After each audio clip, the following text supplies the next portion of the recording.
sa akong dalan, taming sa pagtuo sa matag higayon. Nagatabang sa tanang butang, dili gyud ako magduha-duha, kay siya uban kanako, matinod anon sa pagbantay.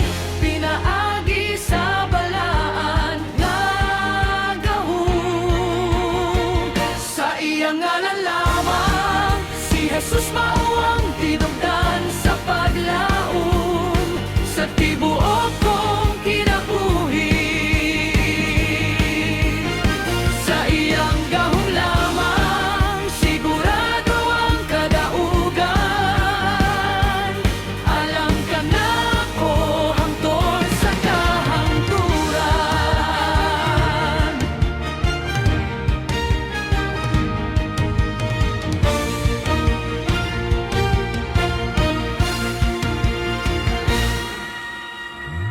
Ang